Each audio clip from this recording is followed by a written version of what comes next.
ભગવાન સૂરજભાણ, સવિતા નારાયણ, ભગવાન ભાસ્કર,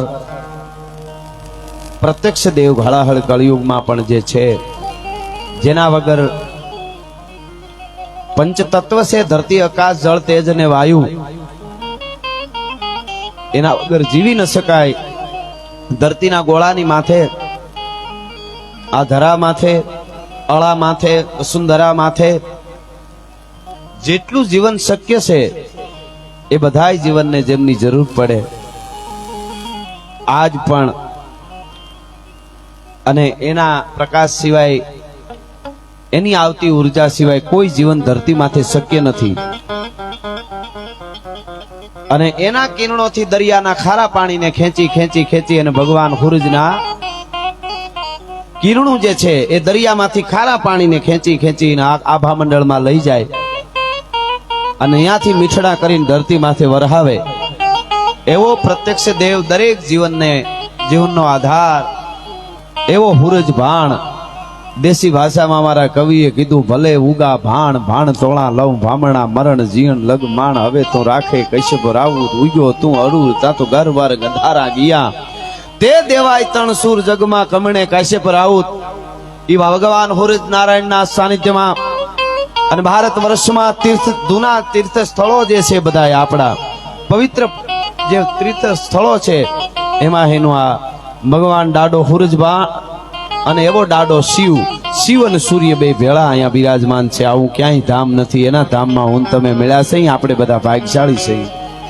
આજની રઢિયાળી રાત, આ જંગલમાં મંગલ, આ ધર્મોત્સવમાં જેમની નિશરામાં પાવન ઉપસ્થિતિમાં હું તમે બિરાજમાન થયા છીએ, એવા પરમ વંદનીય પરમ પૂજ્ય ભૂદેવ એમના સાહેબજીના ચરણમાં વંદન કરી અને એવા જ પશ્ચિમ ધામ, જય રાણા, જય વાસરા, જય સોલંકી સરદાય, જય જય દાડા કરણ તું અને જય જય જગ આધાર.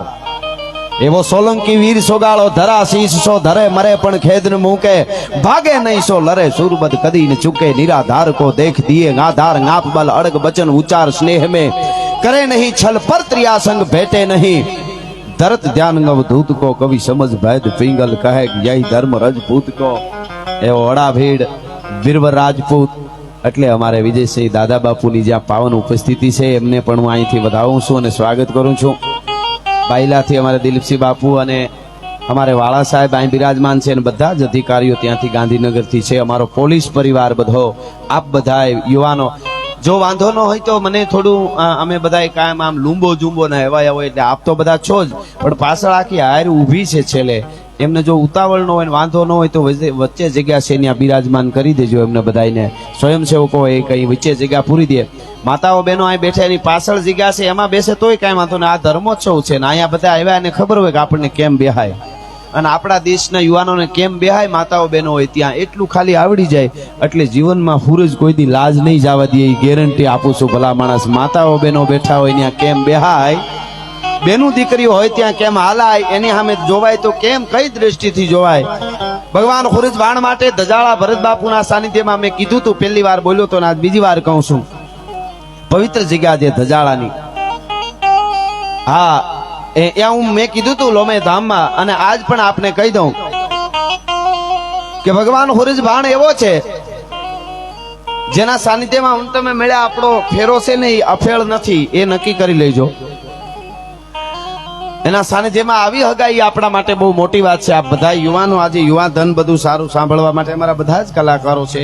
સરસ રીતે અભિજીતભાઈ સંચાલન કરે છે. અમારો તરવરિયો યુવાન સચિન બારોટ અદ્ભુત ગાયું, આમ મોરલાના જેવા ટવકા કર્યા, એને મોજ કરાવી છે. અમારા ગઢવીભાઈ છે, બેને અદ્ભુત આપણી ગુજરાતની લોક સંગીતની ઉજળી પરંપરાને હાચવી અને ઉર્વશીબેન ગાય છે, એમણે મજા કરાવી. બીજા બેન, અમે બધાય તમને આનંદ કરાવવા માટે આવ્યા છીએ. એટલે હજી આમ વચ્ચે જગ્યા છે ત્યાં જો વાંધો ન હોય તો પાછળ વાળાને આ બાજુ, અને ત્યાં અને સ્ક્રીનમાં જો મજા જ આવતી હોય તો અહીંયા કોઈ ઊભે વાહડે ચડવા જ નથી, હળગતી રિંગમાં કોઈ નીકળવા જ નથી. ત્યાં સાંભળે તોય કાંઈ વાંધો નહીં. આ એવું કઈ પ્રોગ્રામ છે નહીં, કઈ સેટેથી હોય તો હરખું દેખાય નહીં કેવી રીતે કૂદીને રિંગમાંથી નીકળે છે. હા, એવું તો કઈ છે નહીં.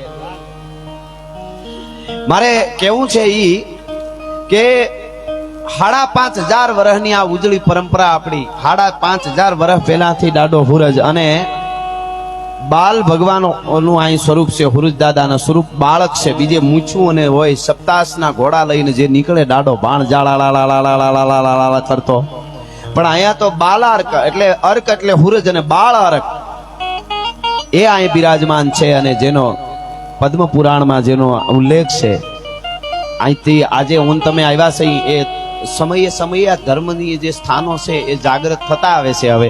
પણ એક વખત એવો હતો કે હજારોની લાખોની સંખ્યામાં અહીં દર્શનાર્થીઓ આવતા હતા. એ વખતે 75,000 દાન લેવાતા હતા. 75,000 તેદીના એટલે 7500 કરોડ થાય અટાણે. હો 75 કરોડ નહીં, 7500 કરોડ થાય. વીરવર સિદ્ધરાજ વખતે જે આ સીમાડો થતો હતો ને દાન લેવાતું હતું, એવી આ ભૂમિ છે. એટલે કહેવાનો અર્થ આ તીર્થ નાનું નથી, પણ જે ભૂદેવને જે રાવલ સાહેબને એમને નિમિત્ત બન્યા છે પોતે, અને આ જે દાદા હુરજને જાગૃત કરવાની એમની જે ખેવના છે, ભોળિયો રાજા છે. આમ તો વિજયસિંહ બાપુ આ રાવલ સાહેબ એટલે ભોળિયો રાજા એમ. બસ એને કે ધર્મ માટે જેટલું થાય એટલું, મારે બીજું કાંઈ જોતું નથી, પણ મારો હુરજ ભાણ જાગે છે એની દુનિયાને ખબર પડે કે સનાતન ધર્મની શું તાકાત છે. એટલા માટે હું મહેનત કરું છું કે અહીંયા જેમ બને બધા આવવા જોઈએ. સરકારશ્રીએ પણ એમની નોંધ લઈ અને પુરાતન તત્વ અને સરકારશ્રીએ પણ આમને અહીંયા 5 કરોડ જેટલો જે આ રકમ અહીં ફાળવી અને આનો જગ્યાનો આ વિકાસ થાય એના માટે એમને પણ હું અભિનંદન આપું છું.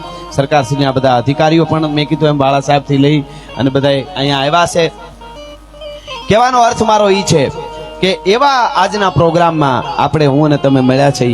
હુરજ વિશે ઘણું થાય, પણ હું જે તમને વાત કરતો હતો મેં ધજાળા કીધેલો. આપણા શાસ્ત્રોમાં પુરાણોમાં સમુદ્ર મંથન જ્યારે થયું, દેવ અને દાનવ, દેવ દાનવ મળ્યા સાથ નસરજ ઘણી કર્મ જોગે મળી સંપ કીધો, પણ હંપ કરી કોઈનું મૂળ ના ખોદવું એમણે જલ્દીનો ત્યાગ લીધો. વાહ બી કે અદ્ભુત. ઈ જ્યારે સમુદ્ર મંથન થયું, મારે ટૂંકમાં થોડું કરીને પછી મારે જે મારી પાસે છે આપ બધા સાંભળવા આવ્યા, મારે અહીંથી વંદના કરી અને મોજ કરાવી છે. પણ ઈ વખતે અમૃતની વેચણી જ્યારે થઈ, દાનવો અને દેવો હામા અને જ્યારે અમૃત દાદા બાપુ સાહેબ અમૃત જ્યારે વેચણી કરવાની હતી, સૂરજ ભાણ શું છે એટલા માટે કહું, યુવાનોને આ લીધા જેવું છે. ચારિત્ર્યની વાત ભારતમાં અદ્ભુત છે. દુનિયાના દેશોને પાસે ધન છે, ક્લિયરિટી છે, પૈસા છે, બધુંય છે, પણ ચારિત્ર ભારત વર્ષમાં છે. હો ચારિત્ર બીજે ક્યાંય નથી. એટલા માટે આવા હુરાપુરાઓ આવા પાળિયાઓ જાગૃત થાય છે વર્ષો પછી. એટલે હું આ વાત કરું. અમૃતની જ્યારે વેચણી થઈ અને દેવોને બધાને દેવાનું હતું અમૃત, ભગત બાપુ કહે છે કે મદ સુરને અને સુરને અમૃત પંક્તિ ભેદ પ્રભુ કરશે, ઈ ફળનું પરિણામ હરીને જુગ જુગ ગૌતરવું પડશે. ઈ જ્યારે વેચણી થતી હતી, અને આપ જાણો છો પણ દાનવોને અમૃત ન પવાય, કારણ કે અમુકને તમે વધારે હોદો આપી દો તો ઈ જગતને નડે નડે અને નડે.